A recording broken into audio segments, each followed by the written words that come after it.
Salut la gang, Faber Glass de MMA Talk et j'ai la fâcheuse manie de tout classer ce qui me tombe sous la main. Ça fait que je vous ai concocté un autre top 10, le top 10 des meilleurs combattants que personne ne connaît.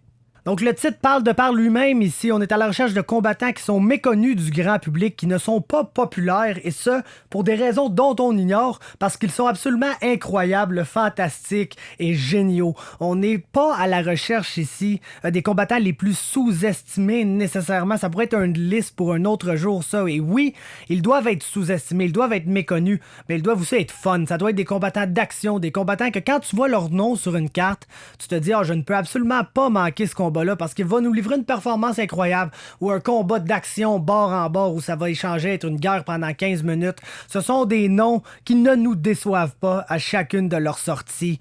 Et puis, il y a quelques exceptions, quelques combattants que je n'ai pas inclus sur la liste, dont Weili Zhang, étrangement.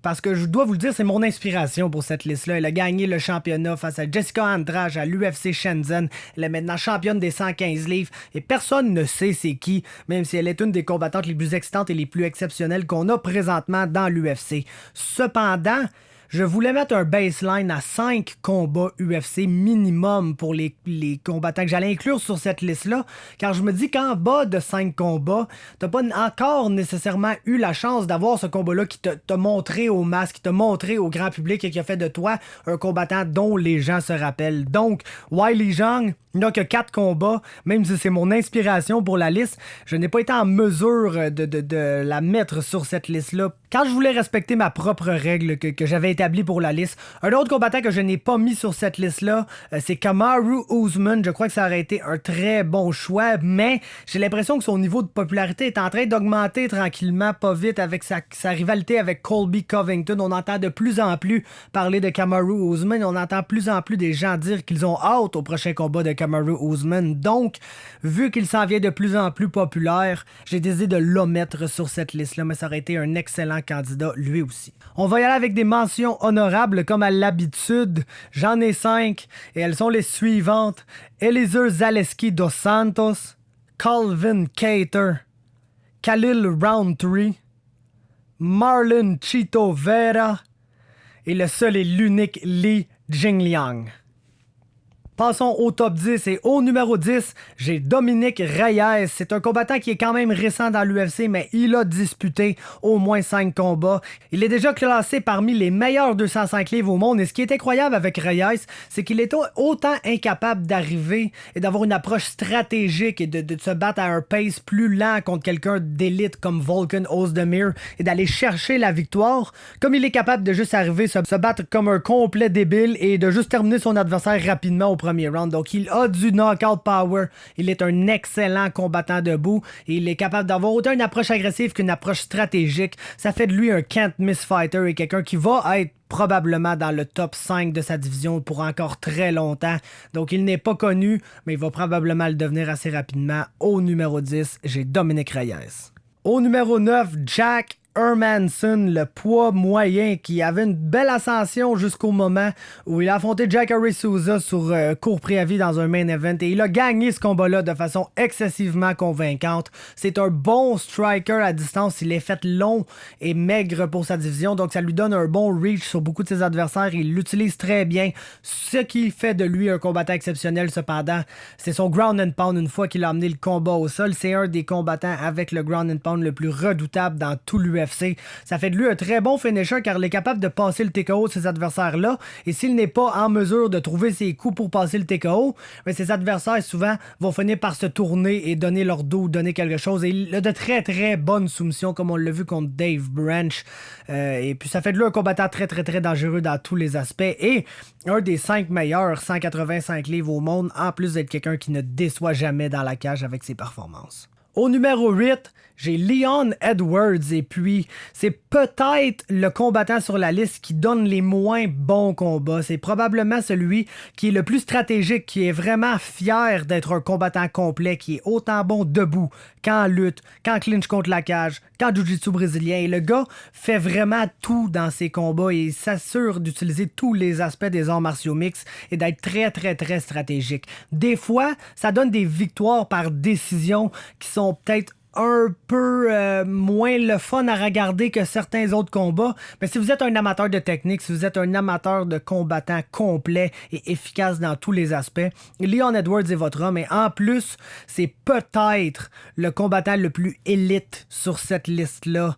C'est sûr qu'il y a matière à débat, mais c'est peut-être le combattant le plus élite que j'ai mis sur la liste. Donc même si c'est peut-être pas celui qui donne les meilleurs combats, il est sévèrement underrated en termes de popularité. Là, les gens ne le connaissent juste comme étant le gars qui s'est fait donner le 3-piece and a soda backstage par George Masvidal et rien d'autre. Et il devrait vraiment être plus connu pour ses performances dans la cage parce que ce gars-là peut rivaliser avec le champion du monde demain matin dans un combat selon moi. Donc au 8e rang, Leon Edwards. Au 7e rang, c'est Deiveson Figueiredo et je me dois de dire que c'est seulement à cause de son poids que ce combattant-là n'est pas une des plus grandes vedettes dans l'UFC parce que il est littéralement John Lineker, mais encore plus malade que lui. C'est un excellent striker.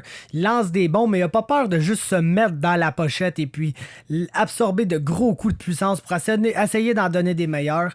Il y a le combat au sol qui est une option pour lui aussi, qu'il utilise quand même bien, mais encore une fois, c'est pas un combattant qui chôme, c'est all action, all the time. Et le fait qu'il soit un flyweight, un 125 livres, ça fait qu'il a un cardio et un rythme qui est inégalé. Donc, si vous voulez voir quelqu'un qui est l'équivalent d'un Justin Gaethje, mais qui travaille à une pace encore plus ridicule que lui, ben, votre nom, votre gagnant, c'est Deiveson Figueiredo, un des action fighters les plus incroyables de la division flyweight et quelqu'un qui gagnerait vraiment à être connu plus parce que c'est absolument un des meilleurs combattants. Autant d'action, mais en termes de talent qu'on a sur le roster de l'UFC. Donc au 7e rang, Deiveson Figueiredo. Au 6e rang maintenant, Santiago Ponzinibbio. C'est quelqu'un que ça lui a pris beaucoup de temps avant de s'établir comme un combattant qui est dans les rankings. Et maintenant qu'il y est, on dirait qu'il ne réussit pas à aller chercher ce combat-là qui fait qu'il devient une grande star, qui fait qu'il devient un action fighter autant connu qu'un Robbie Lawler, quelqu'un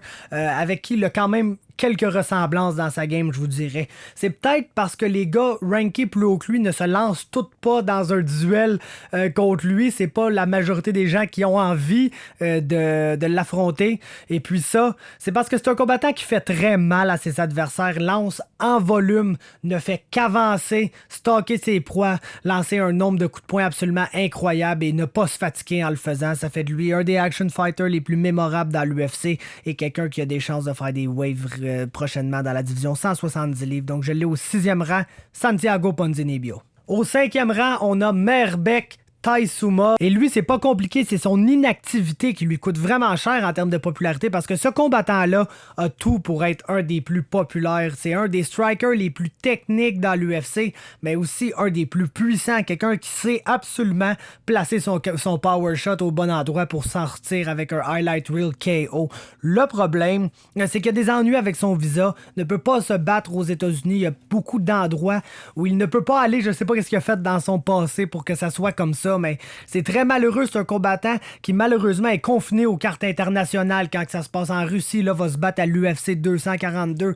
Donc quand ça se passe en Europe, en Asie, peut se battre sur ces cartes-là, mais semble avoir de la difficulté à venir en Amérique pour disputer des combats. Et ça, c'est vraiment quelque chose qui est une grande perte pour les fans parce que Mairbek Taisumov est absolument un des combattants les plus géniaux dans l'UFC. C'est pourquoi je l'ai au 5e rang de ma liste. Au 4e rang, c'est Gregor Gillespie. Et puis vous aurez probablement remarqué que la majorité des combattants sur cette liste-là sont des strikers, sont des gars qui poussent l'action, qui lancent beaucoup de volume, qui se retrouvent dans des guerres debout, qui sont limite des brawlers.